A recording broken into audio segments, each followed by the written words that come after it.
শ্রী শ্রী গান্ধার্বিকা গিরিধারীর অহিতকি অপ্রাকৃত করুণায় মহিমায় শ্রী মাধব মাসিস্থ কৃষ্ণ পক্ষীয় প্রয়াতা নিত্যলীলা প্রবিষ্ট রানীবালা সাহা কৃষ্ণদাসীর পারলৌকিক আত্মকল্যাণার্থে আজ এই মনোহর সুন্দর শ্রী গৌরাঙ্গ মহাপ্রভুর শ্রীমন্দিরে শ্রীমৎ ভক্তি যজ্ঞের ভাগবতীয় যজ্ঞের কথা শোধা যজ্ঞের যে পরম আয়োজন, এই পরম আয়োজনে এই মহামাহেন্দ্রক্ষণে শ্রীমন্দির শ্রী অঙ্গনে শ্রী শ্রী ভাগবতীয় শোধা কথার পূর্বে শুভারম্ভে অস্মদীয় জীবনধন জীবন সর্বস্ব প্রাতঃস্মরণীয় পরম বন্দনীয় শ্রী স্থিল গুরু মহারাজের আতুল আতুল পাবন পদারবিন্দে পরার্ধ কোটি দণ্ডবত প্রণতি। শ্রীমন্দিরের সেবা আচার্য সমাগত গৌরীয় বৈষ্ণব কুলতিলক মহাপ্রভুর প্রিয় অনুরাগী ভক্তজন, মহন্তজন, সন্তজন, সুধীজন, মান্যজন, শ্রদ্ধাশীলা দেবী মূর্তি কল্যাণিয়া মাতৃগণ, সমাগত সকল ভক্ত চরণে দিন অতি দিনের সশ্রদ্ধ বন্দনাপূর্বক দণ্ডবত প্রণতি।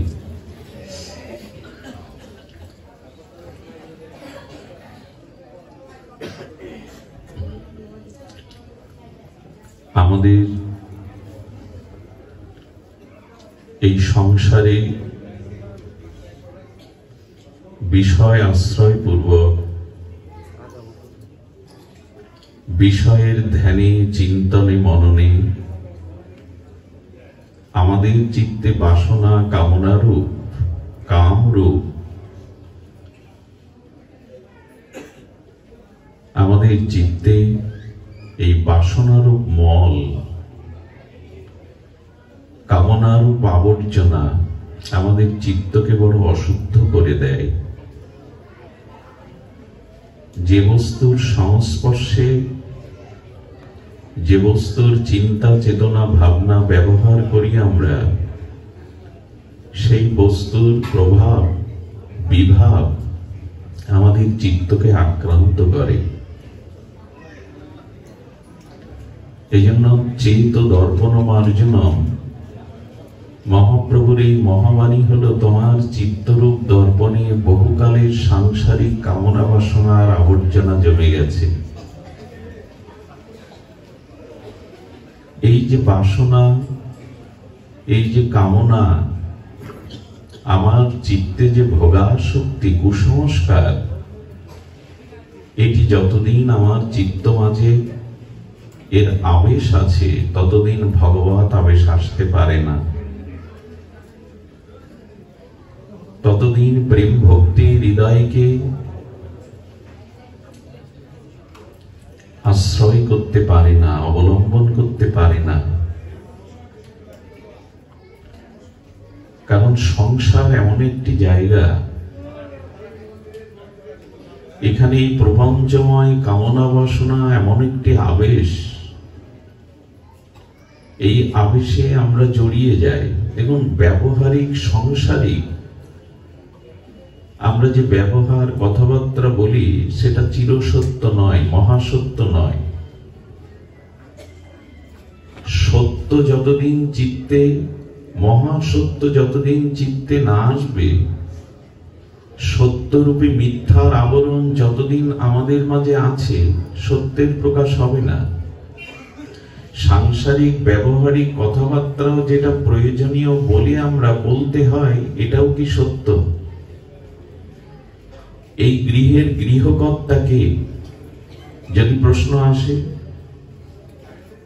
যদি বলি আমি, এটা কি চিরসত্য? এই গৃহের গৃহকর্তাকে আমি, এই সংসার আমার, স্ত্রী আমার, পুত্র আমার, গৃহ আমার, কোনো কিছুই তো আমার নয়। কিন্তু ব্যবহারিক পরিচয়টা তো দিতে হয়।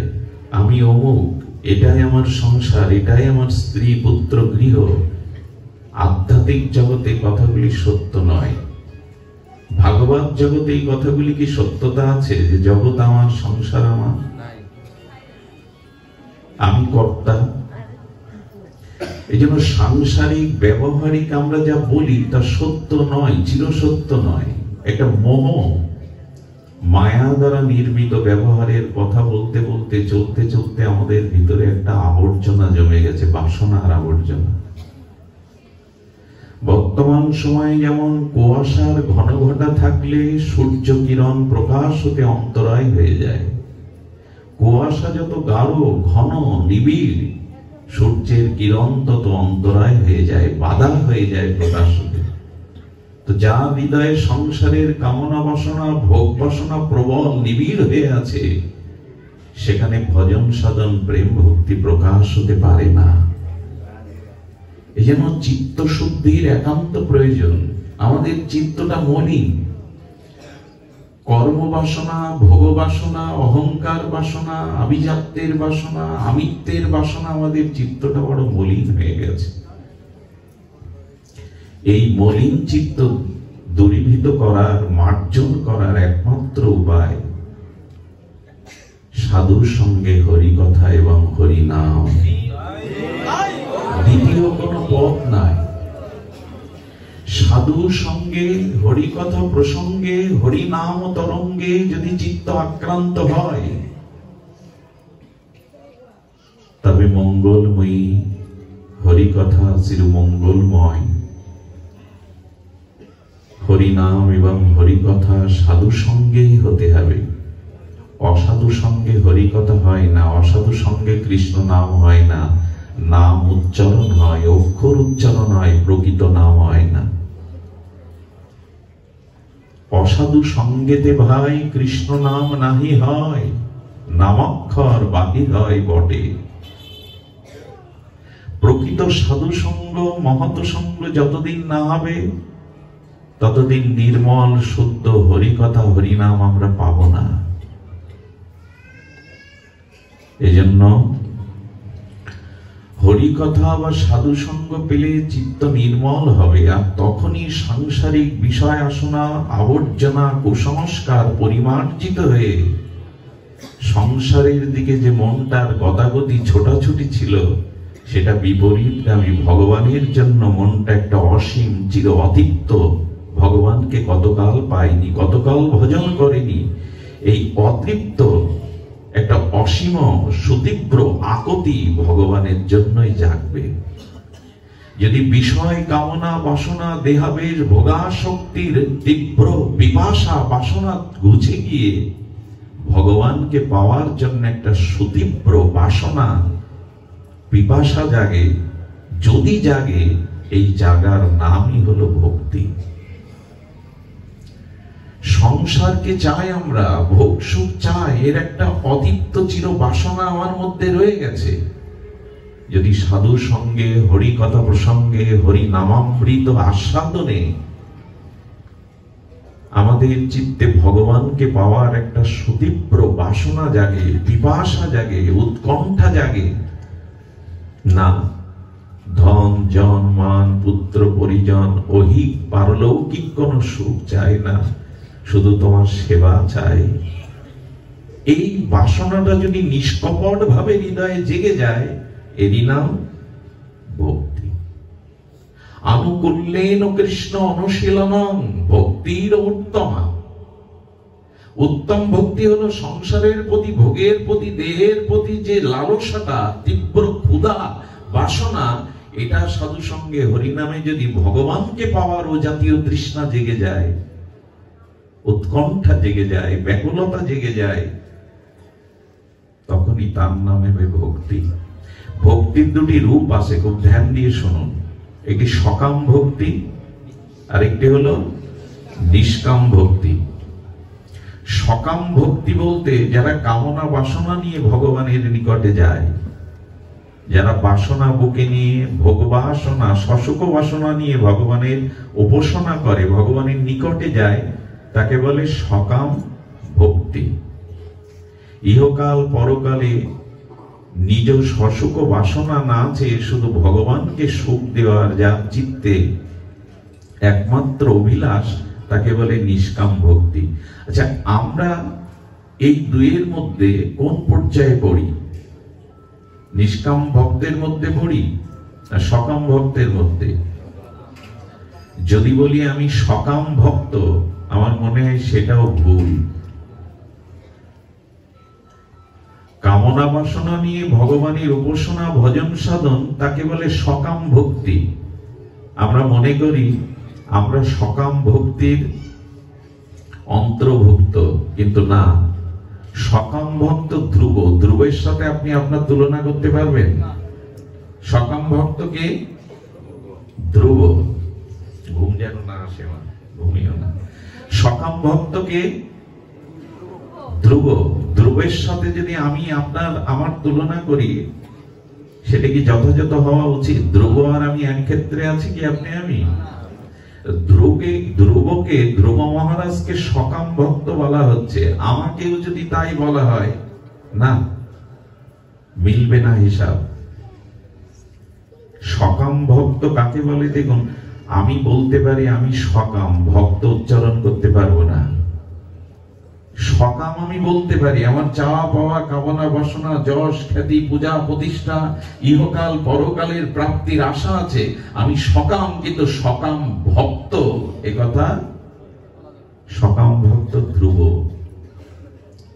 পিতার সিংহাসন বঞ্চিত হয়ে বিমাতার কটু কথা, তার তীব্র বেদনা বুকে নিয়ে তিনি ভগবানের ভজনে বনে গমন করেছিলেন পঞ্চম বর্ষেই মায়ের আশীর্বাদ নিয়ে। রাজ্য সিংহাসনের জন্য তিনি ভজনে বনমাঝে প্রবেশ করেছিলেন মধুবনে। কিন্তু ধ্রুবের সকাম ভক্ত আর আমি সকাম ভক্ত এক নয়। কাকে বলে সকাম ভক্ত? শুনুন, যারা কামনা বাসনা সত্ত্বেও এক অনন্য ভগবানের কাছে ছাড়া অন্য কোন দেব দেবী, অন্য কোন ভগবৎ স্বরূপের কাছে তার বাসনা জানান না, বাসনা পূরণের চেষ্টা করেন না, এক অনন্য ভগবানের কাছ থেকেই শুধু বাসনা পূরণের জন্য ভগবৎ চরণে পড়ে থাকেন, একে বলে অনন্য ভক্ত। বোঝা গেল না? যদি কিছু পেতে হয় তোমার কাছ থেকেই পাবো মাধব। যদি ব্রহ্মা বিষ্ণু নারায়ণ এসেও আমাকে দিতে চাই, তোমার চরণ ছেড়ে তোমার কাছে ছাড়া অন্য কারো কাছে কিছু চাই না। এরে বলে সকাম ভক্ত বা সকাম ভক্তি। আমাদের দশা কি তাই? আমাদের বললে বড় ভুল হলো। আমার দশা তো তা নয়। একটা দৃষ্টান্ত দিয়ে আমরা বুঝবার চেষ্টা করি। এক গ্রাম্য লোকের মহিষ হারিয়ে গেছে। কি হারিয়ে গেছে? মহিষ। উনি রামচন্দ্রের মন্দিরে গিয়ে বলছেন, আমি সোনার ধনুক গড়িয়ে দেব, আমার ভেষ অর্থাৎ মহিষ পাইয়ে দাও। পূজারী ছিলেন একটু রসিক। পূজারী বললেন, যার স্ত্রী হারিয়ে সে নিজে খুঁজে পাচ্ছে না, তুমি তার কাছে মহিষ খুঁজতে চাইছো? আরে সীতামা হারিয়ে গেলে তো তিনি নিজেই খুঁজে পাচ্ছিলেন না, তো তার কাছে মহিষের সন্ধান কেন চাইছো? কথাটা তো ঠিক। বললেন, এক কাজ করো, সীতার অন্বেষণ কে করেছিল, রাম না হনুমান? বলে, হনুমান মন্দিরে যাও। হনুমানজির কাছে গিয়ে বললেন, রূপার গদা গড়িয়ে দেব, মহিষের সন্ধান দাও, তুমিই তো সীতার সন্ধান দিয়েছিলে। হনুমান মন্দিরের পূজারী বলছেন, এ বেটা সব জায়গায় ঠক খাওয়ালো। ওকে বলছেন, আচ্ছা হনুমান সন্ধান দিতে পারে, কিন্তু উদ্ধার তো হনুমান করেনি। রামচন্দ্রই তো যুদ্ধ করে সীতা উদ্ধার করেছে, তাহলে আবার রাম মন্দিরে যাও। হনুমান সন্ধান দিতে পারে, সীতা উদ্ধার তো হনুমান করেনি, যুদ্ধ তো প্রভুই করেছেন, রাবণ বধ তো প্রভুই করেছেন। যে এক কাজ করো, দেখো হনুমান সন্ধান দিল, প্রভু রামচন্দ্র যুদ্ধ করলেন, এই ঝামেলায় না গিয়ে কৃষ্ণ মন্দিরে যাও। কৃষ্ণ মন্দিরে গেলে কি হবে জানো? উনি রুক্মিণীকে যুদ্ধ করে ওই প্রতিকূলতার মধ্যে যুদ্ধ বিগ্রহ করে রুক্মিণীকে ছিনিয়ে এনেছিলেন। তো তোমার মহিষ ও গোবিন্দ যুদ্ধ করে তোমাকে ফিরিয়ে দিতে পারে, দুইজনের লাগবে না, একজনের কাছে যাও। আবার গোবিন্দ মন্দির, হে মাধব, তুমি তো রুক্মিণী দেবীকে ওদের কবল থেকে যুদ্ধ করে ছিনিয়ে এনেছিলে, আমার মহিষও খুঁজে দাও, আমি সোনার বাসি করে দেব, রূপর বাসি করে দেব। এরা সকাম ভক্ত না, এরাই সকাম। আমাদের দশা যা হয়। এরপরে তখন বলছেন, দেখুন, রুক্মিণী দেবীকে গোবিন্দ যুদ্ধ করে এনেছিলেন, তো তোমার মহিষ তো মহিষ, উনি তো রুক্মিণী না যে গোবিন্দ মহিষের জন্য যুদ্ধ করে আনতে যাবেন, ছাড়িয়ে আনতে যাবেন। তাহলে কি করব বলে দিন। বলে, মহিষকে জয় করেছিল মহিষাসুর মর্দিনী দেবী দুর্গা। মহিষ রূপে অসুর বারবার জ্বালাতন করতে গেলে ওনাকে বধ করেছিলেন দেবী দুর্গা, মহিষমর্দিনী। মা দুর্গার কাছে যাও। দুর্গা মন্দিরে গিয়ে বলছেন, মা, আমি তোমার হাতে রূপোর খড়গ গড়িয়ে দেব। এক পাশ থেকে ভক্তলোক বলছে, এই বেটা, তোর মহিষের দাম ওই খড়গের মতো হবে? তুই গদা দিতে চাচ্ছিস, কোথায় বাঁশি দিতে চাচ্ছিস রূপার, তো ওর যা মূল্য তোর কাছে তো নেই। আরে মহিষ 10টা বিক্রি 100টা বিক্রি করলেও তো পাবি না। বললেন, আগে মহিষ বের করতে দাও, সন্ধান করে পেতে দাও, তারপরে ওটা বুঝবো দেব কিনা। এরাই হলো সকাম। আমাদের দুর্দশাটাও তাই। দেবতার কাছে কাজ না হলে আর এক দেবদেবীর কাছে, আউলি বাড়ি যায়, অমুকের কাছে যায়, এই মন্দিরে যায়। এরা সকাম ভক্ত নয়, এরা সকাম। ধ্রুবের সামনে অনেক দেবতা এসেছিল, ব্রহ্মা এসেছিল। ধ্রুব, তোমার কি প্রয়োজন? বললো, যদি নিতেই হয় এক শ্রী গোবিন্দের কাছ থেকেই নেবো, জগতে আর কারো কাছ থেকে কিছু নেব। অনন্য ভাবে পড়েছিল, যদি পেতে হয় তোমার কাছ থেকেই পাবো, আর কারো কাছে না। আমাদের মনটা বড় চঞ্চল, এখানে কাজ না হলে ওইখানে, ওখানে কাজ না হলে ওইখানে। একে সকাম বলে, একে ভক্ত। মাঝে মাঝে আমরা বলি আমি সকাম ভক্ত। ভক্ত বা ভক্তি শব্দটা অত সহজ নয় যে জুড়ে দিতে হবে।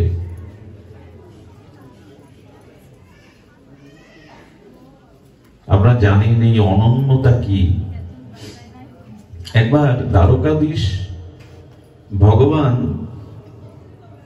গরুরকে বলছেন, গরুর, তুমি যাও তো, পর্বত শৃঙ্গে হনুমান আছে, সেই হনুমানকে গিয়ে আমার সংবাদ, আমার বার্তা দাও, হনুমানকে নিয়ে এসো। দাস্য ভক্তির পরকাষ্ঠা, ভক্তের পরকাষ্ঠা হনুমানজিকে কাছে গিয়ে গরুর দেখছেন, উনি রামচন্দ্রের বিগ্রহে তুলসী দিচ্ছেন, ফুলমালা চন্দন দিয়ে আরাধনা করছেন। গরুর গিয়ে বলছে, হনুমন্তে, হনুমন্তে। কে ডাকে, কে বলে, হনুমানের ভজনেই মনোনিবেশ, বাইরের ডাক্তার কানে যায় না। বলে, আর এতে শোনেও না। গরুর বলছে, দ্বারকাধীশ তোমায় ডাকছে, সে কথা ওর কানে যাচ্ছে না। গরুর একটু ক্রোধ হলো। উনি বললেন, তো এই যখন শুনছেই না, ওকে পাখনা দিয়ে তুলে একবার ভগবানের সামনে ফেলে দিই। যেই পাখনা দিয়ে ওকে তুলতে গেছে, লেজ দিয়ে হনুমান এমন একটা ঝটকা মেরেছে, সেই ঝটকা এবার দ্বারকাধীশ ভগবানের সামনে এসে পড়েছে গরুর। জ্ঞানী মানুষ, মানি মানুষকে কেউ চড় মারলে গিয়ে বলে কারোর সাথে, কেউ মেরেছে আমায়, কি গরুর, হনুমান আসেনি, কি উত্তর দেবে? এক চড়েই তো প্রভুর সামনে এসে পড়েছে। বলে, প্রভু, হনুমান যে আসেননি, আপনার কথা তো শুনলেনই না। কি বলেছিলে হনুমানকে? এ দেখুন অনন্য ভক্তি কাকে বলে। বলছেন, হনুমানকে বলেছিলাম, দ্বারকাধীশ ভগবান আপনাকে আহ্বান করেছেন। বলেন, এই জন্য আমারও একটু ভুল হয়েছে। ভুল তো তোমার হয়েছে। হনুমানের সামনে দ্বারকাধীশ ভগবান ডেকেছেন বলে ওর কানে এই কথা যাবে না। আবার একটু কষ্ট করে গিয়ে বলো, রঘুপতি রাজীবলোচন রামচন্দ্রই তোমাকে স্মরণ করেছে, যাও এই কথা বলো। গরুর ফিরে এলেন, এসে দেখছেন হনুমানজি প্রভুর নামে নিবিষ্ট চিত্তে ধ্যানস্থ হয়ে আছেন। হনুমানজি, আমার একটু ভুল হয়েছে, দ্বারকাধীশ ভগবান না রঘুপতি রাজ বলেছেন, রামচন্দ্রই আপনাকে স্মরণ করেছেন। যেই বলেছে কথাটি, হনুমান আর ওখানে নাই, অদৃশ্য। আগে এলাম, নিয়ে যেতে পারলাম না, এখন তো দেখি অদৃশ্য। দ্বারকায় ব্যর্থ মনোরথ হয়ে গরুর ফিরে এসে দেখে হনুমানজি আছে। যার চরণ প্রান্তে বসে চরণ সেবা করছে সেই দ্বারকাধীশ ভগবান আর দ্বারকাধীশ নাই, ধনুর্ধারী রামচন্দ্র রূপে বসে আছে। হনুমান যখনই প্রবেশ করছে তখন রুক্মিণীকে কৃষ্ণ বলছেন, দ্বারকাধীশ ভগবান বলছেন, তুমি সীতারূপ ধরো, আমি রাম রূপ ধরি। কারণ রাম রূপে ছাড়া, সীতা রূপে ছাড়া হনুমানজি কখনো কখনো আসবে না। দেখা রামচন্দ্রের কথা যেই শুনেছে অদৃশ্য শক্তিতে, অনির্বচনীয় চিন্ময় অলৌকিক শক্তিতে এসেছে, তার আগেই ভগবান রাঘবেন্দ্র ধনুর্ধারী রামচন্দ্রের রুক্মিণী সীতা দেবী রূপে যুগলে বসে আছেন। একেই বলে, হনুমানজি বলছেন, আমি জানি কৃষ্ণ এবং রাম ভগবৎ স্বরূপে অভিন্ন, এই আমি জানি। তবু রাজি বলেছেন, রাম কমল চরণে ছাড়া যেন আমার অন্য রূপে অন্য স্বরূপে রতিমতি না হয়। আমি জানি কৃষ্ণ রাম অভিন্ন, রাম শ্যাম, তবু শ্রীকৃষ্ণ চরণে ব্যতীত যেন অন্য ভগবৎ স্বরূপে আমার রতিমতি, একে বলে অনন্য। চাইতেই যদি হয়, প্রার্থনায় যদি সাংসারিক কামনা বাসনা চাইতে হয়, তবে এ ঘাটে ও ঘাটে নয়, একে বলে সকাম। এক ভগবৎ চরণেই পড়ে থাকুন, নিলে তোমার কাছ থেকেই নেব, আর কারো কাছে নয়। উপাসনা যখন করি কামনা বাসনা নিয়ে, দেখুন এক নির্ধনী ব্যক্তি শ্রী গোবিন্দের পূজা করেছে 12 বছর, অভাব ঘোচানোর একটা কামনা তার ভেতরে ছিল, দারিদ্রতা ঘুচিয়ে দাও। তো 12 বছরে তার দারিদ্রতা ঘোচেনি, অভাব ঘোচেনি। একদিন মনের ক্ষোভে আর বিষাদে বেদনায় ভাবছে, এতদিন যদি ভগবান শঙ্করের উপাসনা করতাম, শঙ্কর বড় আশুত, স্বল্পতেই সন্তুষ্ট হয়। ব্যাগে রুমাল থাকতে পারে, যদি তো ভগবান শিবের উপাসনা যদি করতে পারতাম, তাহলে আমি এতদিন আমার অভিষ্টে পৌঁছাতে পারতাম।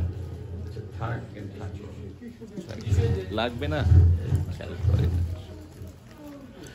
যদি ভগবান শঙ্কর আশুতোষ মহাদেবের উপাসনা করতাম, উনি অল্পতে সন্তুষ্ট হন, এই জন্য তো আশুতোষ। শুধু ভক্তবৃন্দ ভগবান শিবের শিবলিঙ্গ এনেছেন, ধূপবাতি দিয়ে আরতি করছে। খুব লক্ষ্য করে শুনুন, সত্য ঘটনা। সেই ধূপের সুগন্ধটা, ধূপের ধোঁয়াটা কি করেছে জানেন? ভগবান শিবকে আসনে রেখে ভগবানকে ছিকেই তুলে রেখেছে উপরে, সামসেটের বা সিকের উপরে তুলে, তোমাকে আন না, 12 বছর তোমার আরাধনা করলাম, না কোনো বাসনা কামনা বিড়ল। তো ধূপের গন্ধটা যাবে না, যাবে না, সে গোবিন্দের নাসিকায় যাচ্ছে, মানে ওইখানে উঠছে। বলে, ও কামনা বাসনা পূরণের তোমার সামর্থ্য নাই, ধূপের গন্ধ নেওয়া তোমার, এখন হিংসা হচ্ছে তোমাকে বাদে শিবকে এনেছি বলে, গন্ধ তোমার, বলছে গন্ধও তোমায় নিতে দেব না। আরে আমাকে কিছু দেওনি তো, তোমার সুগন্ধ, তোমার সুখ, তোমার সেবা কি করবো? যতবার ধূপ সরাই তাকে গন্ধ ধোঁয়া গোবিন্দের নাকে যাচ্ছে। উনি উঠে আমার কাছে দেন, আমার কাছে দেন, উনি উঠে তাড়াতাড়ি করেছেন কি, গন্ধ তোমায় দেব না, কিছু যখন দাওনি আজ গন্ধও দেব না বলে ওনার নাসিকা টিপে ধরেছে উপরে উঠে, গন্ধ তোমায় নিতে দেব না, কোনো আনন্দ গন্ধ তোমার জন্য নয়। যেই নাসিকা টিপে ধরেছে ভগবান প্রকাশ হয়ে গেছে। বলে 12 বছর সন্ধান নেই, দেখা নেই, এখন প্রকাট হলে? 12 বছর আমাকে পূজা করেছো, কিন্তু আমাকে শিলা বুদ্ধি, পাথর বুদ্ধি ছাড়া চিন্ময় বুদ্ধি করনি। আজ আমার নাকে গন্ধ যাচ্ছে, গন্ধটা নিতে দেবে না, আমাকে আজ পাথর বুদ্ধি না করে চিন্ময় বুদ্ধি করেছে, এই জন্য প্রকাশ হয়ে গেছে তোমার কাছে, প্রকাশ হয়ে গেছে। তার মানে আমরা যে বিগ্রহ সেবা করি, ভগবানের কাছে প্রার্থিত বস্তু চাই, তাকে শ্রদ্ধালু রূপে, চিন্ময় রূপে সেবা করি। তো 12 বছর যার দেখা পাইনি, একদিনে পেলে কেন? আজ ভেবেছে গন্ধটা নাকে যাচ্ছে, আমি নিতে দেব না। তার মানে তাকে চিন্ময় মনে করেছে। আর বিশ্বাস শ্রদ্ধা এসে গেলে হলো ভগবান আমাদের দর্শন দেওয়ার জন্য বরঞ্চ তিনি বেশি ব্যাকুল। একটু শ্রদ্ধা এলে, একটু চিন্ময় ভাব এলে তিনি করুণা করবেন। এই জন্য ভক্ত গোবিন্দের চরণ ধরেই পড়ে থাকে, রাধারানীর চরণে, নিতাই গৌরের চরণে, যেন অন্যখানে রতিমতি না হয়। দুঃখ দাও, এ ফিডব্যাক আসছে কেন? দুঃখ দাও, কষ্ট দাও, তোমার চরণ ধরেই পড়ে থাকবো। যদি এরকম অনন্য নিষ্ঠা আসে, শ্রী ভগবানের কাছে ছাড়া যদি আর কারো কাছে কিছু চাওয়া পাওয়া না থাকে, ওইভাবে রেখে দাও একভাবে। যদি তাই থাকে, তবে তবে তোমার কাছে যা পাবো, অন্য কারো কাছে চাই না, কোনোদিন কোনো কালে কিছুই চাই না। একে বলে অনন্য, একে বলে সকাম ভক্ত বা ভক্তি। এটা ধ্রুব মহারাজের ছিল, আমাদের নাই। আমাদের ভগবানের প্রতি এ জাতীয় অনন্য নিষ্ঠা থাকতে হবে। আমি একটা নিবেদন আপনাদের করি, আমাদের কিসে মঙ্গল, আমাদের কিসে সুখ, আমাদের কিসে অমঙ্গল অসুখ, এটা আমি জানি না, ভগবান জানেন। তাই ভারটা তার উপরে দিয়ে দিন। আবার বলি, কিসে আমার কল্যাণ জগতে, কিসে আমার প্রকৃত মঙ্গল, কোনটাই বা আমার জীবনে অমঙ্গল অকল্যাণ, এটা আপনি আমি নির্ণয় করতে পারি না। এটা ভগবানের উপরে ছেড়ে দিন। তুমি যা বোঝো ভালো, আমার জীবনে তাই করো প্রভু। তুমি যা ভালো বোঝো, আমার জীবনে তাই করো। এখানে বুদ্ধি খাটাতে যাবেন না। নিজের চিন্তা চেতনার সাথে, নিজের বুদ্ধি বিচারের সাথে ভগবানের চরণে না গিয়ে সঁপে দিন, তুমি যা বোঝো ভালো। দুঃখ পেলে ভক্ত কি বলে জানেন? তুকারামের কথা মনে আছে? ভক্ত তুকারাম, স্ত্রী বাইরে কাজে যেত, আর উনি ঘরে বসে বসে জয় সিয়ারাম জপ করতেন। নাম করতে করতে আবেশ এসে যেত। স্ত্রী করত কি, এসে যদি দেখতে নাম করছে, কাজ না করে চড় ঢেলে দিত মাথায়, হাড়ি পাতে ছুঁড়ে মারত। একদিন সাধুরা দেখে বলছে, তুকারাম কিছু বলো না ওকে, বলে ও তো আমার উপকার করছে। দেখুন ভক্তের ভাবনা, দেখুন ভগবান আমার জীবনে যা দিয়েছেন, যেমন দিয়েছেন, সেটাই আমার জন্য মঙ্গল। আমি আমার মঙ্গল বুঝি না, এতে তোমার কি মঙ্গল? তুকারাম বলছেন, স্ত্রী যদি মনো অনুগামিনী হতো, স্ত্রী যদি আমার প্রিয়া হতো, মনো অনুগামিনী হতো, যদি আমাকে প্রগাঢ় ভাবে ভালোবাসতো, তাহলে স্ত্রীর প্রতি আমার অধিক মমতা চলে যেত, ভালোবাসা চলে যেত। ওই ভালোবাসাটা ভগবান চেয়েছেন স্ত্রীকে না দিতে, ভগবানকে দিতে, তাই তো এমন ব্যবস্থা। ভাবা যায় এর মধ্যেও সে মঙ্গল খুঁজছে। স্ত্রী যদি অধিক মনোরমা হতো, তার প্রতি আমার যে আসক্তি, মমতা, ভালোবাসা, ওটা ভগবানের প্রতি আমি দিতে পারছি। শ্রী ভগবান আমাকে করুণা করে এমন দিয়েছেন যাতে ভালোবাসাটা, এতে আর দুঃখ আসার কথা কি, হাই হাই করার কথা কি? আমার মঙ্গল আমি কিসে জানি না। এই দেখুন বিখ্যাত একটা শ্লোক এসেছে ভাগবতে, অকাম সর্বকাম বভুক্ষ কাম উদারুথি তীব্রেন ভক্তি যোগেন যজতে পরমং পুরুষ। বিকৃতি হয়ে গেল। তো বলছেন যদি তোমার এখনো কিছু চাওয়া পাওয়া থাকে, ঠিক আছে বাবা থাকে, যদি চাওয়া পাওয়া থাকে তো ভগবানকেই জানাও। কামনা বাসনা যা থাকে অন্য কারো কাছে যেও না, ভগবানকে জানাও। একটি লীলার দ্বারা বিষয়টি খুব আমাদের কাছে স্পষ্ট হবে।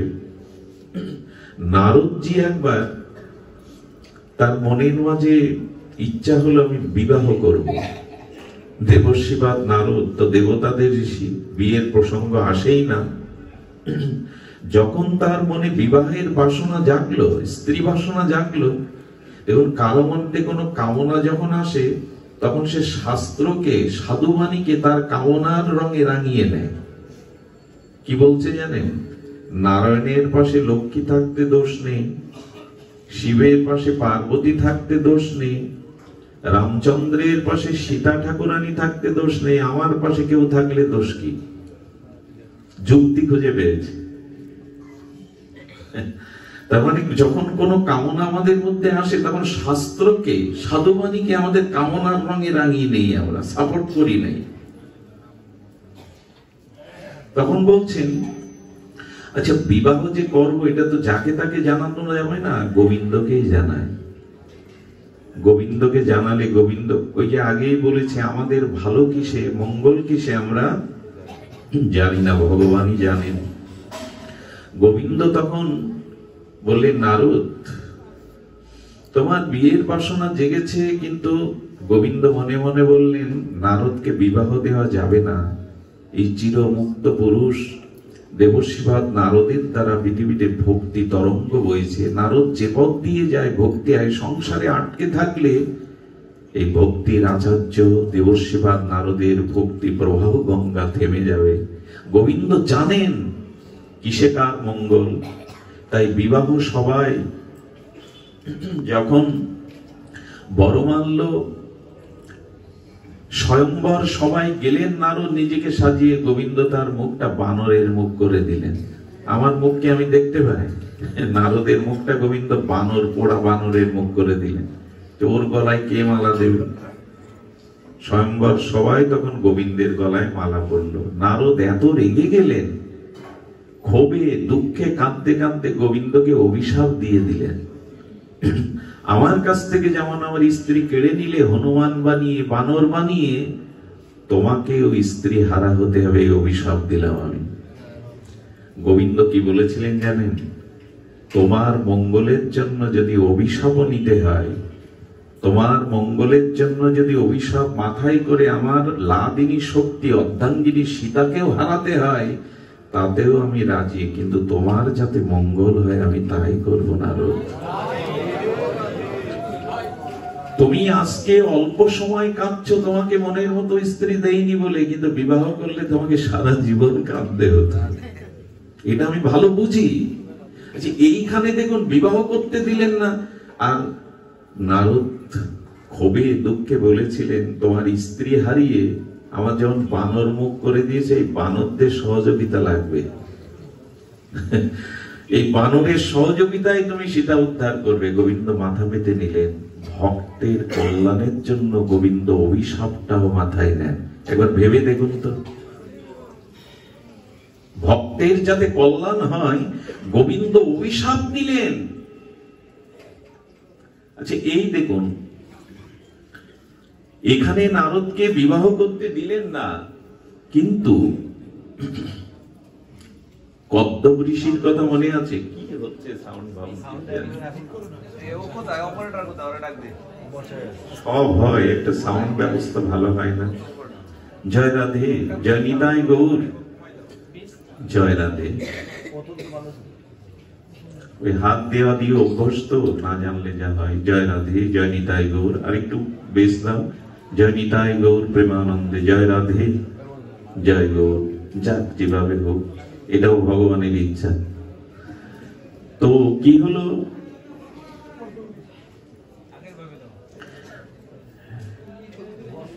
কদ্দব ঋষি তিনি বিবাহ করতে চান, আর সুপাত্রী পাবে বলে, সুলক্ষণা সহধর্মিণী পাবে বলে তপস্যা করতেন। আরে গোবিন্দের কাছে তপস্যা করলে গোবিন্দ বললেন, তোমার পাত্রী আমি নির্বাচন করে রেখেছি, সময় মতোই তোমার সাথে তার বিবাহ হবে। দেবাহুতির সাথে কদ্দবের বিয়ে দিলেন গোবিন্দই। এখানে একটা কথা মনে পড়ে, আমি বাবাদের উদ্দেশ্যে বলবো, সহধর্মিণী পেতে গেলে, সুযোগ্যা সতীসাধ্বী রমণী পেতে গেলে তপস্যা করা চাই, সহজে মেলে না। ঋষি তপস্যা করছে, ব্রহ্মার মানস পুত্র কদ্দব ঋষি।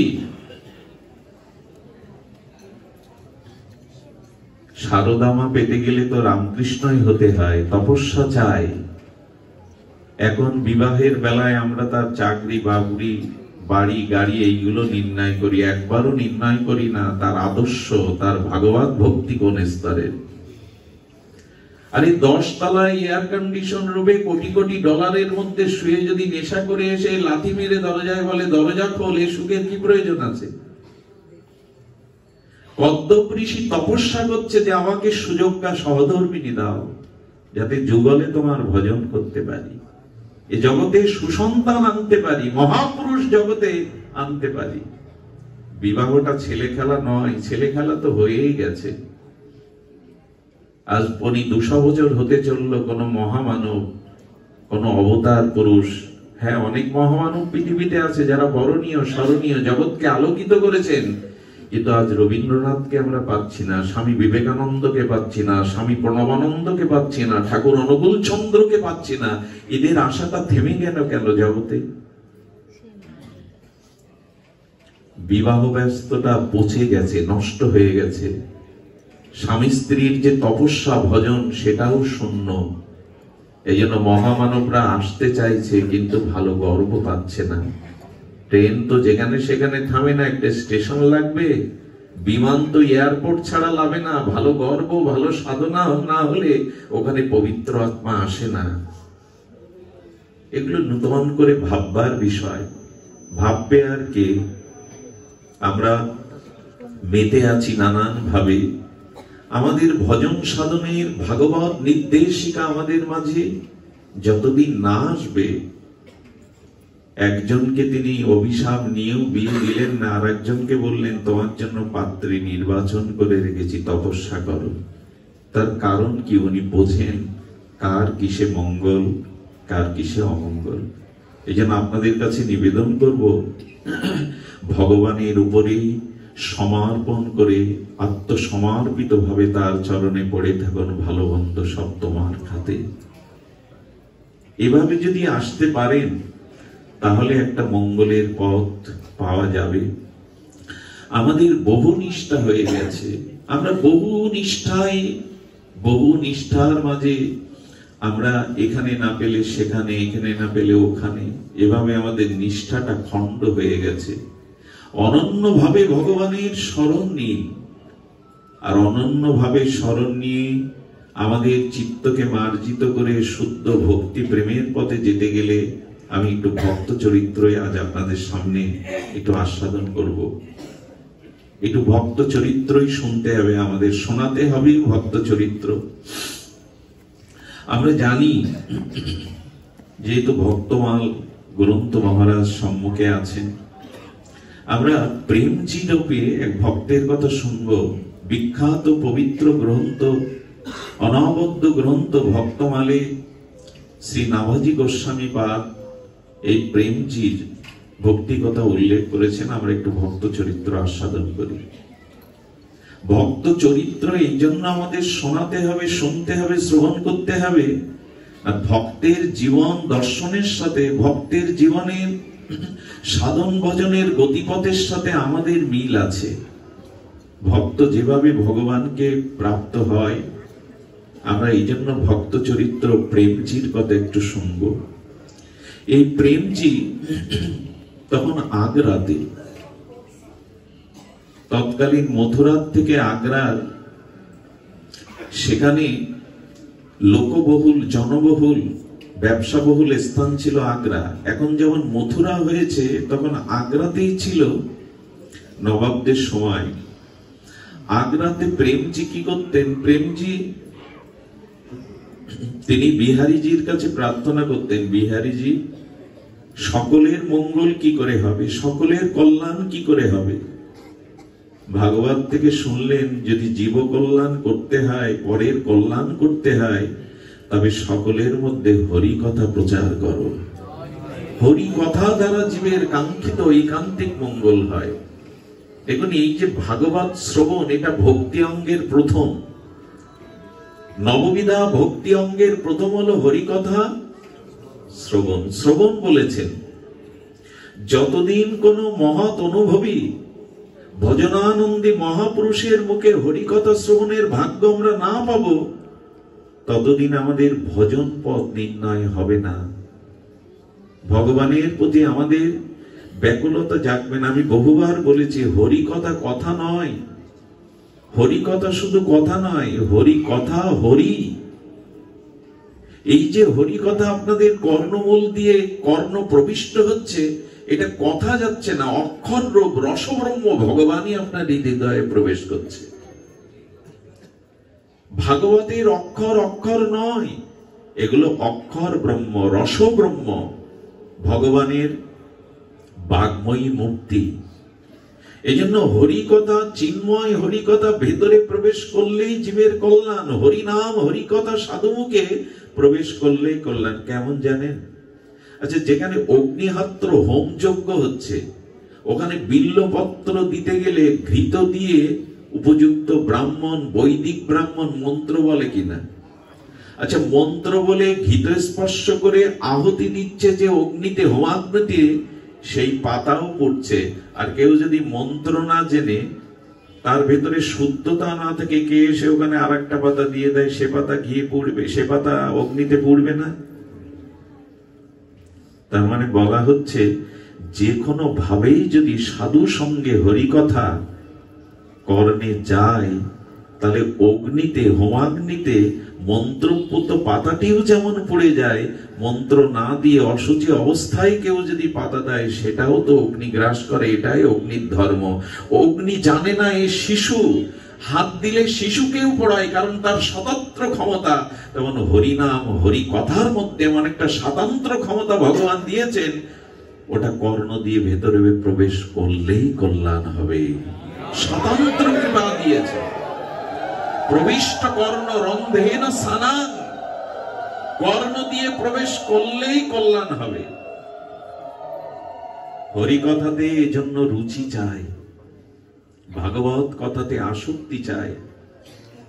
এই হরিকথাতে যদি প্রবল রুচি আসক্তি হয়, তখন চিত্ত শুদ্ধি হবে। সানাং প্রবিষ্ট কর্ণ রন্ধেন ভাব সারুত্তমম ধুনতি সমলং কৃষ্ণ সলিলস্য জগৎ শরত।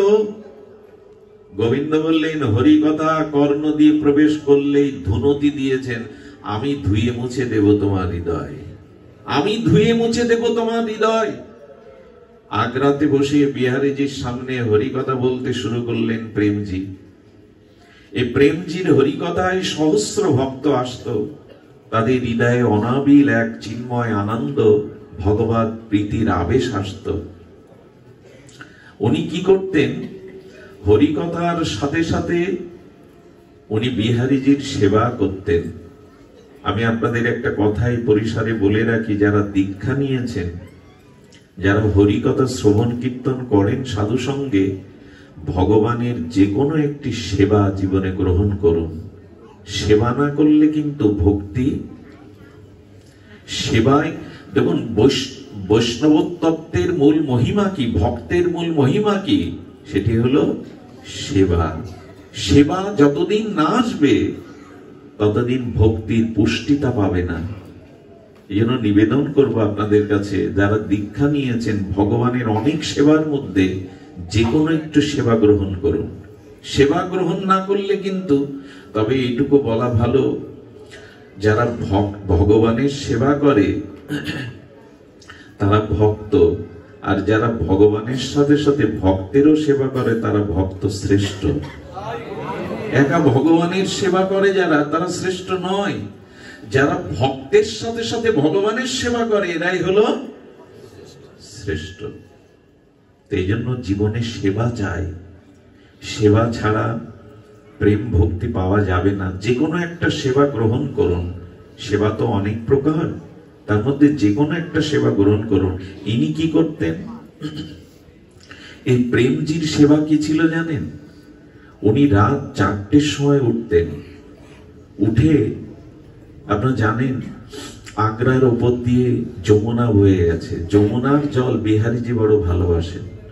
ওই যমুনা থেকে ঘাগরি করে জল আনতেন ভোরবেলা, রাত 4টেই উঠে। এই ছিল তার নিত্য দিনের। ওই জলে অভিষেক করতেন। আর পূজা করতে গেলে কি করতে হয়? ফুল, তুলসী, জল, ফল, মূল সব আগে এক জায়গায় একত্রিত করেই তবে তো পূজায় বসতে হয়, আরাধনায় বসতে হয়। উনি যমুনাতে জল আনতেন। এটা তার নিত্য দিনের সেবা। আমি নিবেদন করব, হাতে করে একটু ভক্ত ভগবানের সেবা করুন, নাহলে অভিমানও যাবে না, আনুগত্যও আসবে না। সেবা না করলে কারো প্রতি মমতা বাড়ে না। হাতে করে সেবার মাধ্যমেই কারোর প্রতি মমতা সঞ্চারিত হয়, প্রেম সঞ্চারিত হয়, অনুরাগ। শুধু মুখে মুখে অনুরাগ হয় না, প্রীতি মুখে মুখে হয় না।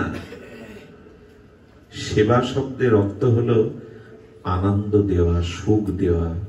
যাকে সেবা করছি তার যেন প্রসন্নতা, সুখ হয়, এই হলো সেবার মর্মার্থ। তবে এও বলা ভালো, গুরু কৃপা না হলে, শ্রী গোবিন্দের কৃপা না হলে কারো সেবা বুদ্ধি আসে না। সেবা নেওয়ার বুদ্ধি আসে, সেবা নেওয়ার বুদ্ধিটা আসে, কিন্তু গুরু গোবিন্দের বিশেষ কৃপা না হলে সেবা করার বুদ্ধি আসে না। সেবা মানে সুখ। আমি আগেই বলেছি, মহাপ্রভুর অঙ্গসেবক ছিলেন গোবিন্দ দাস।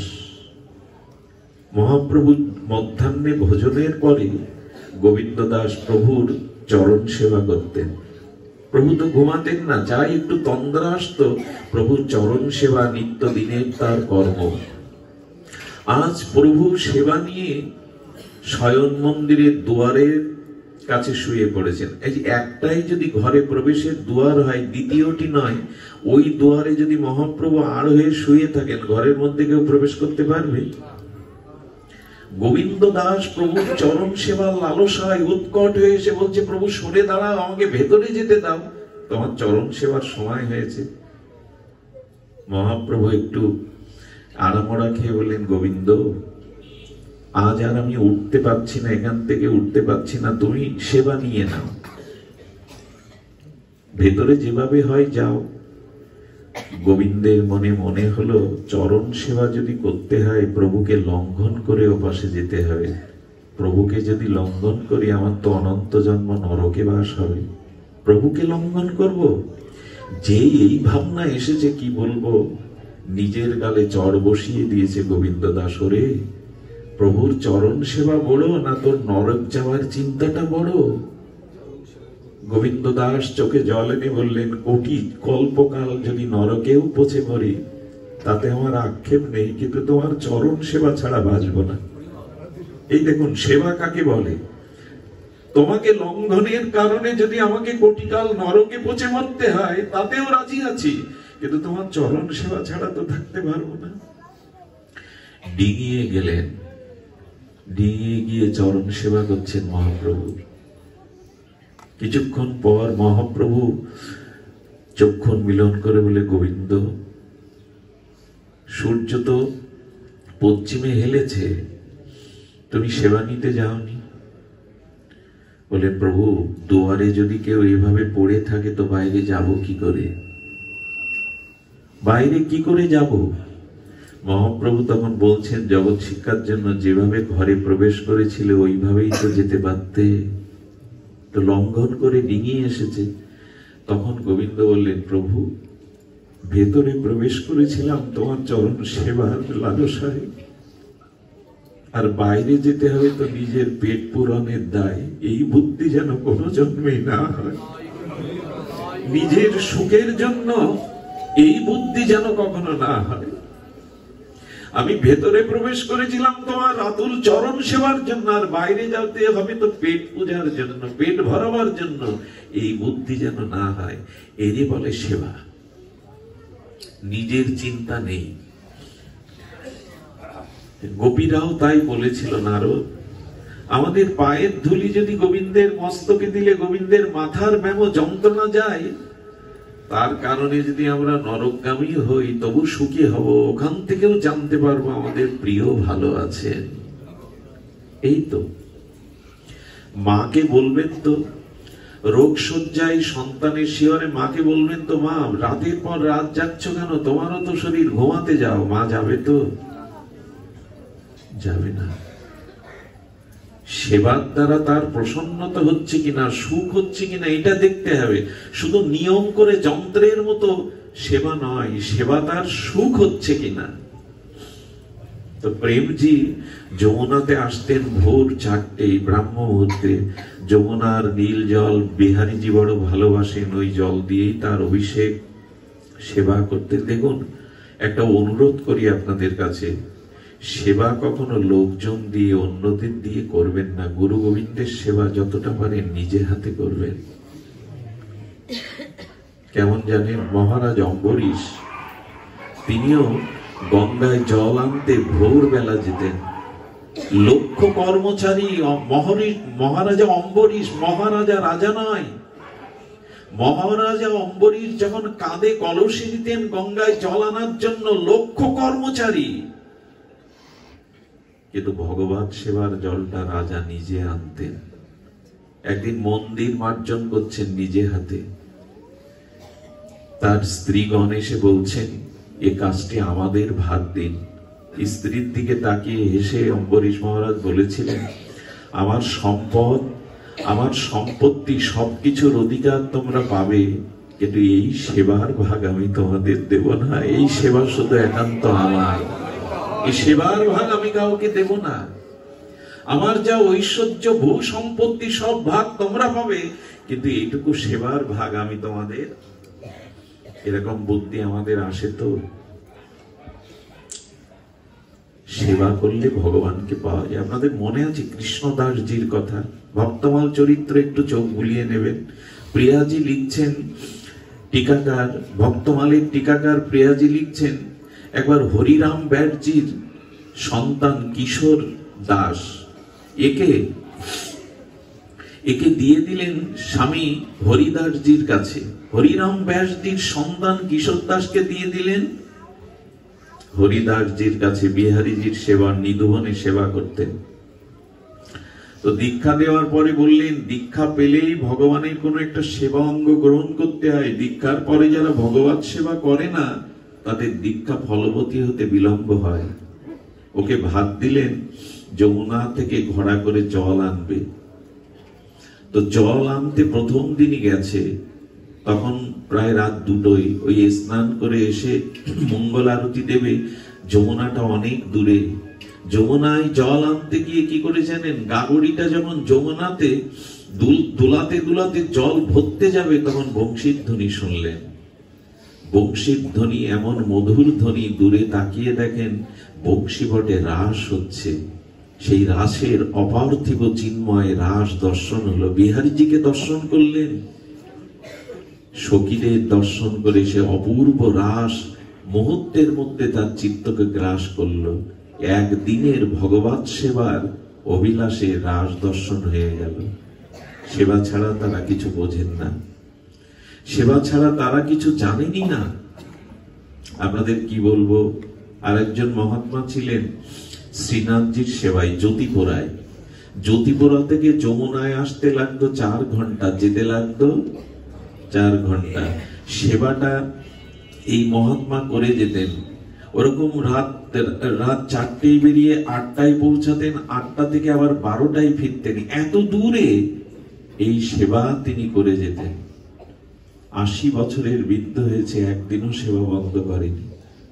গা টলছে, গায়ে জ্বর, কলসিটা কাঁধে নিয়ে পড়ে যায়। বিহারীজি প্রকট হয়ে বললেন, 80 বছর বয়স হয়েছে, 8 ঘন্টা পথ ক্লান্ত করে কেন জল আনবে? পাশে কুয়ো আছে, যমুনার জল 1 কলস ঢেলে দিয়ে ওর থেকেই পূজা দিয়ে আমি নেব। গোবিন্দকে বলছেন, তুমি তোমার জায়গায় থাকো, আমি সেবা বন্ধ করতে পারবো না। যতদিন দেহে প্রাণ আছে আমি সেবা বন্ধ করতে পারবো না। আমাদের গৌড়ীয়, বিশেষ করে ব্রজবাসী বৈষ্ণবদের সেবার মহিমা এমনই, তুমি তোমার জায়গায় থাকো। সেবাতে কি হয় জানেন?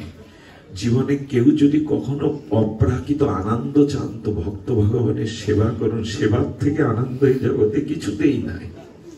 সেবাতে সুখ হয়, সেবা নিয়তে চিত্ত সংকীর্ণ হয়ে যায়। সেবাতেই প্রকৃত সুখ। একবার করে দেখুন, অন্যকে একটু সুখ দিয়ে দেখুন, কোনো কামনা বাসনা না নিয়ে। ভগবানকে একটু প্রসন্নতা দেন, কোটি গুণ প্রসন্নতা ফিরে আসবে আপনার কাছে। সেবা ছাড়া সুখ নয়। আমরা সেবা নিতে শিখেছি। যত নিষ্কিঞ্চন ভাবে সেবা করবেন, তবে হৃদয়টা সরল হওয়া চাই সেবা করতে গেলে। আমি একটা জিনিস বলি, অভিমান করবেন না যে আমি সেবা করি, কারণ সেবা গোবিন্দ করালেই তবে, গৌর সুন্দর করালেই তবে সে সেবা করতে পারে। সেবা আমাদের দ্বারা হয় না, তিনি করিয়ে দেন বলেই হয়। সেবা যদি করিয়ে নেন প্রভু, তবেই সেবা করা যায়। নিজের চেষ্টায় সেবা করা যায় না। এমন কিছু মনে নেবেন না। আজ আপনারা হরিকথা শুনতে এসেছেন, আপনি আসেননি, আপনাকে এনেছেন ভগবান কৃপা করে। এই যে হরিকথা শ্রবণের আনন্দ, এটা গোবিন্দ আপনাকে চেয়েছেন তাই দিচ্ছেন। আসার পথে অনেক বাধা হতে পারত, শরীর অসুস্থ হতে পারত, পরিবারে কোনো অ্যাক্সিডেন্ট হতে পারত। রাধারানী বিশেষ করে কৃপা করে আপনাকে এই আনন্দটুকু দেবেন বলে এখানে এনেছেন। সেবা আমরা পারি না, উনি কৃপা না করলে সেবা করতে আমরা পারি না। সেবার বড় মহিমা। আমি সেবা ছাড়া সরলতা আসে না, সেবা ছাড়া শান্তি পাওয়া যায় না, সেবা ছাড়া ভাব প্রেম আসে না। এই জন্য বড় বড় বাবাজি মহারাজদেরও দেখেছি শ্রীধাম বৃন্দাবনে নিজ হাতে সেবা করতে। গদাধর গোস্বামী পাদ, তার বিগ্রহ ছিল গোপীনাথ বিগ্রহ দাঁড়ানো। গদাধর গোস্বামী পাদের, পণ্ডিত গোস্বামীর গোপীনাথ বিগ্রহটা দাঁড়ালে ওনার মাজা পড়ে গেছে, কত বছর বয়স হয়ে গেছে।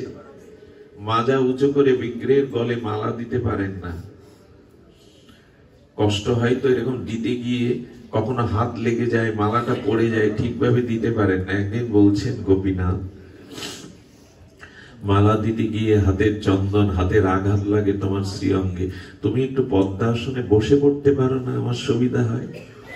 কথাটা এমনিই বলে ফেলেছেন। প্রভাতে স্নান তিলক সেবা নিয়ে যখন মন্দিরের দুয়ার খুলেছে, দেখছে দাঁড়ানো বিগ্রহ পদ্মাসনে বসে গেছে, দাঁড়ানো বিগ্রহ হয়ে বসে গেছে। ভক্ত সেবা নেওয়ার জন্য ভগবানের বড় ব্যাকুলতা, ভক্ত সেবা নেওয়ার জন্য বড় ব্যাকুলতা। এই প্রেমজি কি করেন জানেন? প্রেমজি ওই সেই রাত 4টের সময় উঠে ঘোড়া নেন, যমুনায় স্নান করে জল নেন। এই জল নিতে নিতে সেবার এমন বুদ্ধি মনে পড়ে, বারবার স্ফূর্তি হয় কথা।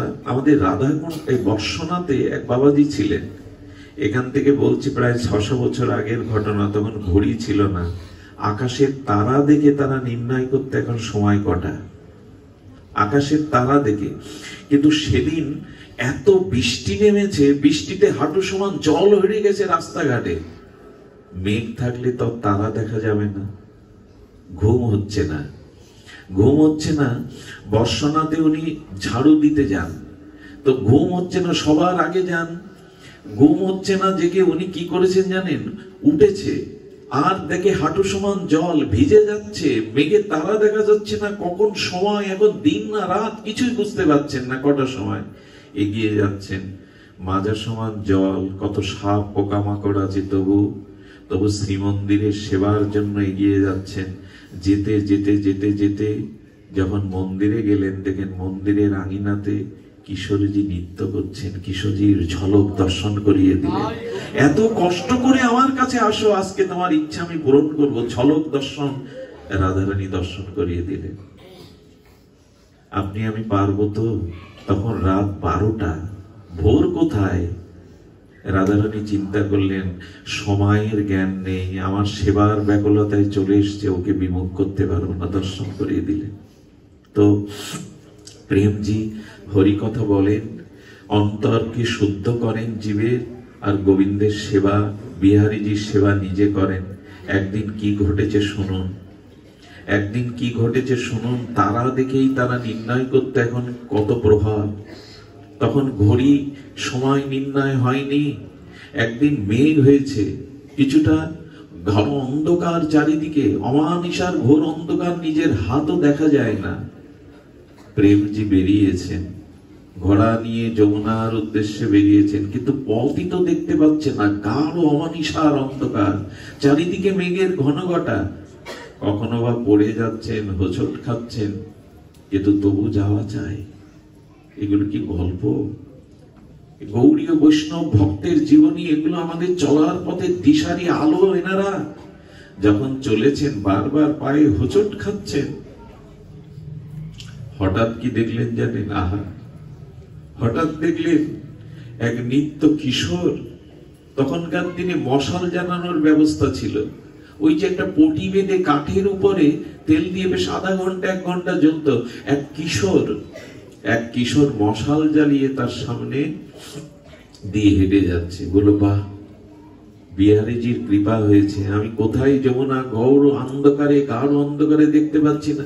কিন্তু হঠাৎ তাকিয়ে দেখলেন আলোর জ্যোতির থেকে যে কিশোর আলো ধরেছে, তার অঙ্গের জ্যোতি আরো বেশি, তার অঙ্গের অপূর্ব জ্যোতি, কি অপরূপ শ্যামকুমার। সেই রূপ দেখেই বুঝি ওনার হৃদয় এতটা আনন্দ উদ্বেল হচ্ছে। ওই আলোতেই বললেন, বিহারীজির কৃপায় আলোতেই যাই, যেদিকে যাক। আলো চলে গেল যমুনার কূলে, যমুনাতে গেলেন, কিন্তু ওই যে কিশোর রূপ দেখছেন, আলোর দিকে দৃষ্টিকে, ওই দিকেই দৃষ্টি নিবন্ধ করে হৃদয়ে প্রসন্নতায় যমুনার জল ভরলেন। ভোরে যেই ফিরেছে দেখে আর নাই। অনেক দূরে দেখে সেই মশাল জ্বালানো কিশোর মূর্তি, জ্যোতির্ময় মূর্তি ওখানে দাঁড়িয়ে। সেই আলো দেখেই দ্রুত আসতে গিয়েই দেখে 2 মিনিটেই মন্দিরের দুয়ার। এইটা কি করে হলো? যেতে তো ঘন্টাখানি লাগে, আসতেই সময় লাগলো কেন? উনি আজকের এই সময়টা এক অলৌকিক চিন্ময় দিব্য আনন্দে হৃদয়ে ভরে গেছে। উনি মন্দিরে প্রবেশ করলেন, প্রদীপ জ্বালালেন। কি দেখলেন জানেন? গোবিন্দের হাতে ফুল দিতে গিয়ে দেখছেন হাতে সেই মশাল জ্বালানোর কালির দাগ লেগে আছে, হাতে কালির দাগ লেগে আছে। সন্দেহ হলে চরণের দিকে দৃষ্টি দিয়ে দেখলেন যমুনার ধুলা লেগে আছে চরণে বিহারীজি। যমুনার তীরের ধুলা, ব্রজের ধুলা লেগে আছে বিহারীজির চরণে। চোখের জলে বললেন, তোমাকে এই কষ্ট কে করতে বলেছে? বিহারী, তুমি কেন আলো ধরে পথ দেখাবে আমার? তুমি কেন এই কাজ করতে যাও? আর কখনো এটি করবে না। ভালো লাগে না? তোমাকে একটু সেবা করব বলেই তো জীবন যৌবন সবকিছু অর্পণ করেছি। তুমি কেন এই কাজ করবে? আজ থেকে আর এই কাজ তুমি করবে না। গোবিন্দের প্রতি উত্তর কি জানেন? যে ভক্ত এভাবে প্রাণ ঢেলে আমার সেবা করে, তাকে সেবা করতেও ভগবানের বড় স্বাদ হয়। ভগবানের একটা রীতি কি জানেন? যে যথামান প্রবদ্ধান্তে স্থামস্তদৈব ভজম্মহা, যে ভগবানকে যেভাবে ভজন করে ভগবানও তাকে সেইভাবেই বুঝতে চান।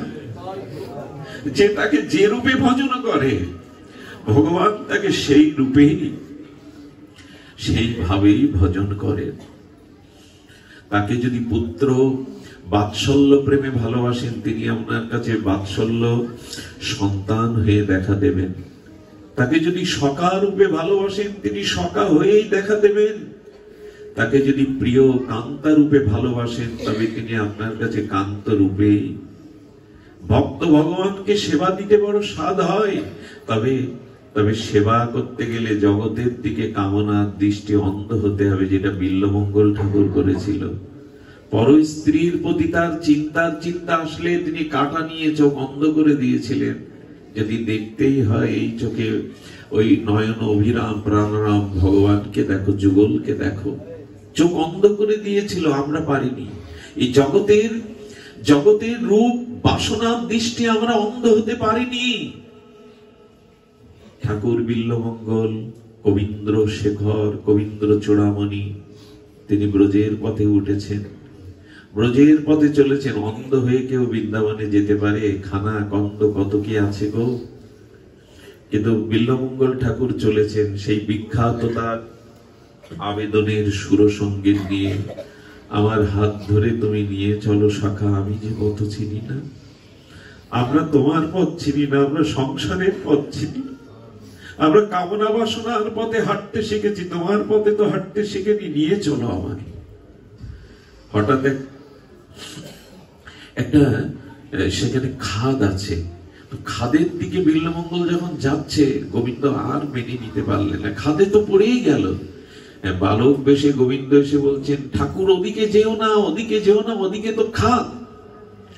যেই বলেছে, এই মধুর কণ্ঠধ্বনিতে উনি মনে করছেন এমন কণ্ঠ কি আমার প্রিয় পরম ছাড়া তো আর কারো হতে পারে না, এই কণ্ঠ তো আর কারো হতে পারে না।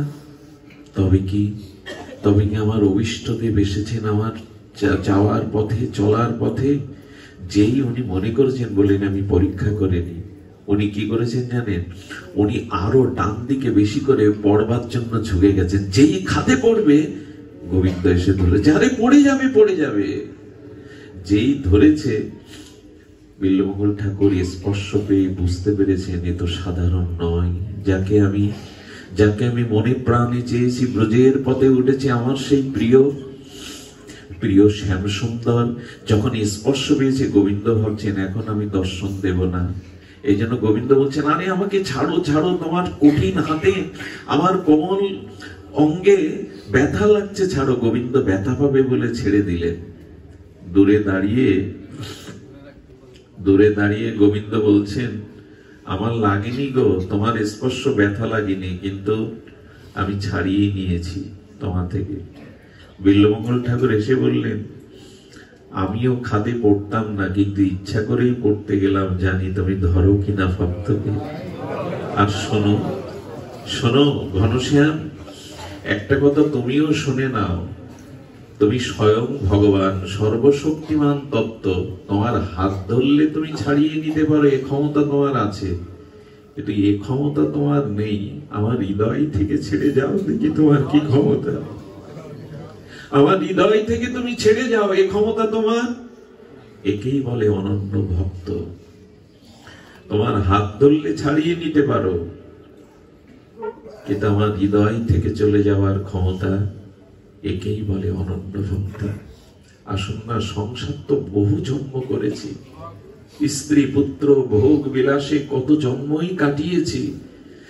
আমি বলছিলাম যে সমস্ত শরীরের মধ্যে কোন শরীর শ্রেষ্ঠ, সেটা হলো এই মনুষ্য শরীর। পৃথিবীতে 84 লক্ষ জনি জীব নিচয় আছে, তার মধ্যে অন্যতম শ্রেষ্ঠ এই মানুষ শরীর। রামচরিত মানুষে গোস্বামীপাদ বললেন, প্রভু রামচন্দ্র বলছেন, বড় ভাগ মানুষ তন পায়া। অনেক সৌভাগ্যবশত মানুষ এই মনুষ্য শরীর পায়, যেটা দেবতারাও পায় না, দেবতাদেরও দুর্লভ। কারণ কেন জানেন? এত শরীর থাকতে মনুষ্য শরীর শ্রেষ্ঠ কেন জানেন?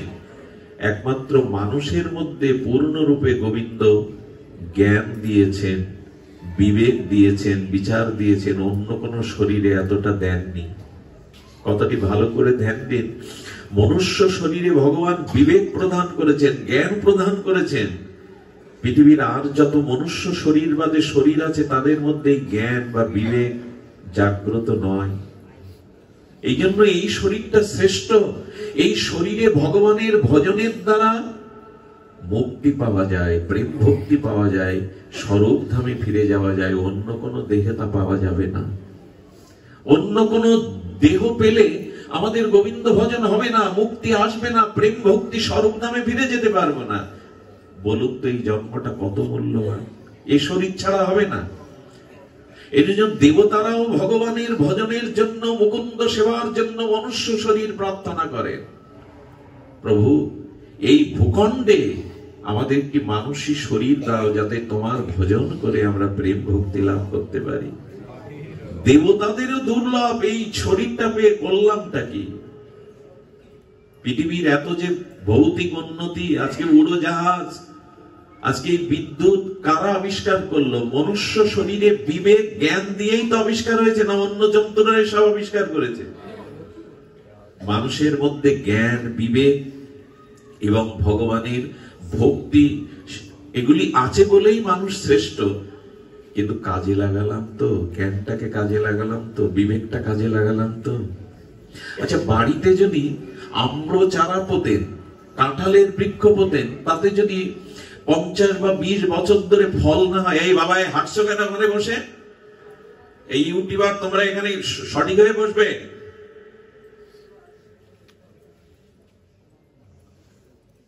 আমি লক্ষ্য করছি এত চঞ্চল, কারো মুখের দিকে তাকালে যদি হরিকথা বিঘ্ন হয়, এটা অপরাধ হয়। আমি একটা নিবেদন করি, সামনে যন্ত্রগুলো আমার প্রচারের দরকার নেই, আমি কোনো অর্থ করি নিয়ে ভাগবত করি না, আমার প্রচারের প্রয়োজন নেই। কিন্তু যারা আসবেন ভক্ত রূপে আসবেন, এই স্থানটা বড় পবিত্র, এখানে অনেক অনেক কষ্ট করে আসতে হয়। হরিকথার চোখের জলের মধ্যে যদি আপনাদের মুখে হাসি ঠাট্টা দেখি, এটা উচিত নয়। সামনে ভক্তদের বসাবেন, যন্ত্র নয়। হরিকথা ভাগবত প্রকাশ করেন। আমি অনেক দিন করে লক্ষ্য করেছি, তুলতে আসেন ভালো কথা, প্রচার করেন ভালো কথা, কিন্তু ভাব নিয়ে আসবেন। এখানে ভক্ত ভাবে আসবেন। এই ব্যবহারগুলো আপনাদের কাছে আশা করি দ্বিতীয়বার আমি আপনাদের জন্য না বলতে হয়। এগুলো আমার প্রচারের কোনো দরকার নেই, আমি প্রচার চাই না, এটা আমার জীবনের লক্ষ্যও না।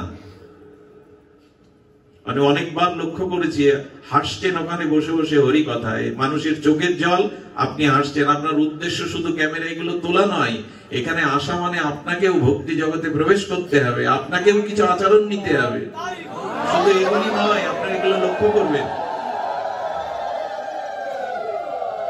হরিকথা মহাপ্রভু যেন নির্দেশ দিয়েছিলেন, শুনুন, এটা বাণিজ্যিক বিষয় নয়, এটি আবার বায়না হতে হবে এরকম বিষয় নয়। মহাপ্রভু যেন নির্দেশ দিয়েছিলেন, ভাগবত পড়ো গিয়ে বৈষ্ণবের স্থানে, ভক্তের কাছে গিয়ে ভাগবত পড়ো। 1000 লোকের দরকার নেই, 2 জন থাকুক, কিন্তু যাদের শ্রদ্ধা আছে, হরিকথায় পিপাসা আছে। আপনারা এখানে বসেছেন, দেখছেন ওই রাস্তায় কতটা মানুষ কষ্ট করে এই শীতে দাঁড়িয়ে আছে। আপনাদের মুখ দেখে যদি হরিকথা ভুলেই যায়, এখানে বসার কি প্রয়োজন?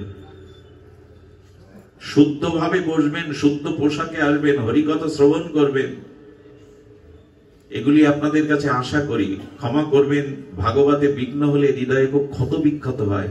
এই কথাগুলো টেপ রেকর্ডার নয় যে টিপে দিলাম যন্ত্রের মতো বাজবে। এগুলো কেউ যোগায়, আর সেই ভাবের মধ্যে দিয়েই হরিকথা প্রকাশ হয়। হরিকথা বলা যায় না, হরিকথা স্বপ্রকাশ হয়। সূর্যকে গায়ের জোরে তোলা যায় না, সূর্য স্বপ্রকাশ নিজেই প্রকাশ হয়। হরিকথা মুখস্থ শক্তি পাণ্ডিত্য দিয়ে হয় না। এই ভাবগুলি যাতে বিনষ্ট না হয়, বড় জোরে অনুরোধ করছি, লক্ষ্য করবেন।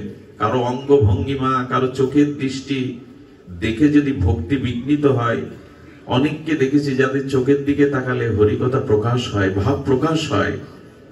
এই জন্য শুদ্ধ ভক্ত সঙ্গেই হরিকথা বলার নিয়ম। আর আমরা যারা আছি, তারা যেন শুদ্ধ ভক্তদের একটু পাশে বসে তাদের মতো ভাব বা আচরণশীল হই, তাহলে আমার মধ্যেও তাদের ভাব সংক্রামিত হবে। কিছুই যদি এখানে না করলাম, কিছুই যদি গ্রহণ না করলাম, এত কষ্ট করে আসারও কি প্রয়োজন? শুধু ভক্তগণ, কোথায় ছিলাম? বিল্লমঙ্গল ঠাকুর বলেছিলেন, প্রভু হৃদয় থেকে তুমি চলে যাবে, এ শক্তি তোমার নাই।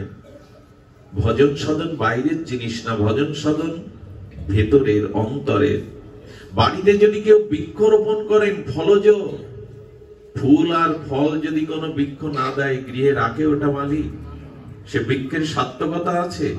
তো গোবিন্দ ভজনের জন্য আমাদের এই শরীরটা গোবিন্দ কৃপা করে দিয়েছিলেন। তো যদি ভজনই না হলো, আগামীতে শরীর দেবে না ভগবান। আরে ফলমান বৃক্ষে যদি ফল না হলো, তাকে কেউ রাখে গো? ভিটের উপরে রাখবে? ফুল না দিলে, ফল না দিলে?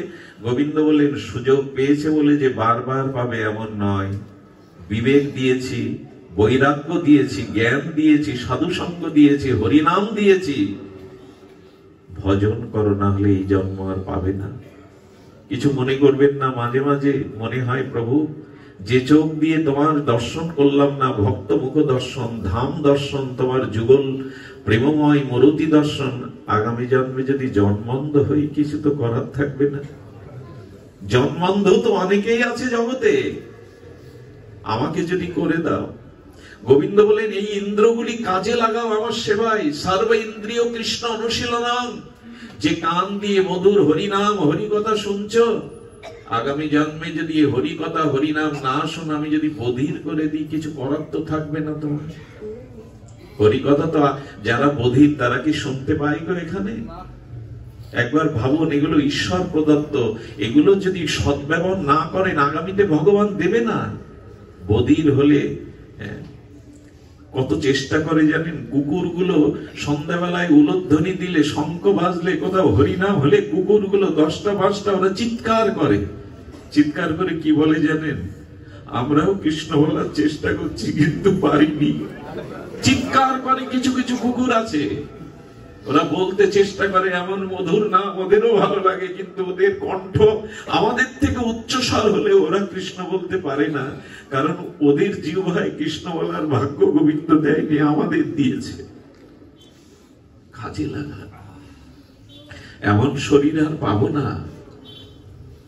জন্মান্ধ জন্মবধির বোবা হয়ে এলে কি করার আছে? আমি গত পরশুদিন এক জায়গায় পার্টি গেছি, এক মা কাঁদছে আর তার বাবা বারবার একটা ছোট বাচ্চাকে আমার কোলে দেওয়ার চেষ্টা করছে। কেন কোলে দিচ্ছেন? বলে ছোটবেলা থেকে কথা বলতে পারে না, একটু ওকে কোলে নিয়ে আশীর্বাদ করুন। আমি বললাম, ভালো ডাক্তার দেবগুলো দেখিয়েছি। হঠাৎ মনে হলো, এত সরল শিশু ফুলের মতো, কিন্তু মা ডাক শুনতে পাচ্ছে না। আগামী জন্ম যদি বধির করে দেয় ভগবান, বোবা করে দেয়, কি করার থাকবে গো? কাজে লাগান এগুলি। এমনি এমনি পাইনি। আপনি আমি হঠাৎ পেয়েছি মনুষ্য জন্ম, পিতামাতা জন্ম দিয়েছে এমন নয়। আপনারা জানেন, আমাদের প্রজনন বিজ্ঞান, জন্ম বিজ্ঞান, একটা পিতার পিতৃসত্তার মধ্যে কয়েক হাজার শুক্রাণু থাকে। ওর মধ্যে একটা শুক্রাণু মার গর্ভে প্রবেশ করে, আরগুলো নির্জীব হয়ে মারা যায়। ওই যেগুলো নির্জীব হয়ে মারা যায়, তার মধ্যে তো আমিও থাকতে পারতাম। যেটা মার গর্ভে প্রবেশ করলো, ওটা ভগবানের ইচ্ছায়।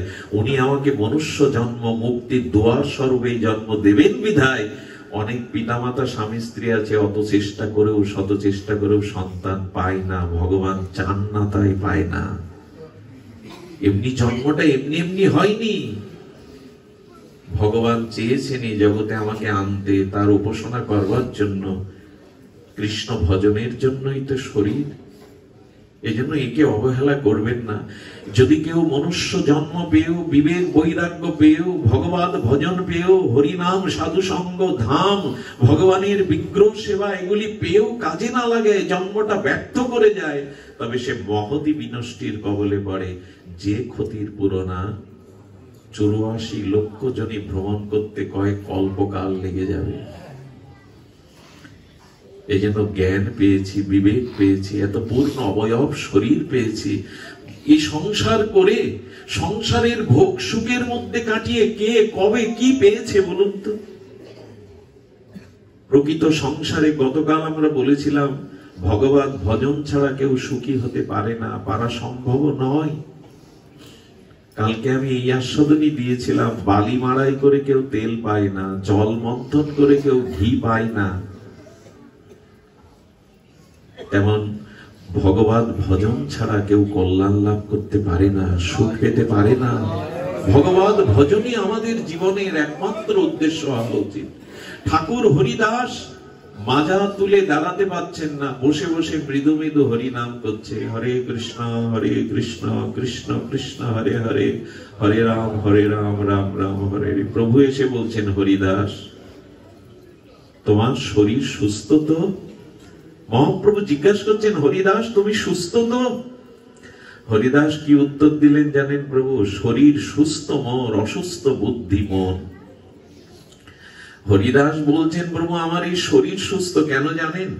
বললেন, শরীরের ব্যাধি আমি ব্যাধি মনে করি না প্রভু, তো তোমার মন অসুস্থ কেন হরিদাস? 3 লক্ষ নাম নাও, তোমার কথাই বিষাক্ত সাপ স্থান ত্যাগ করে, তোমার হরিনাম মহিমায় লক্ষ হীরার মতো পতিতা পরম মহন্তী হয়ে যায়, তোমার হরিনাম প্রেম মায়া দেবীও তোমার চরণে পড়ে শিষ্য হয়, আর তুমি বলছো তোমার মন বুদ্ধি অসুস্থ। হরিদাস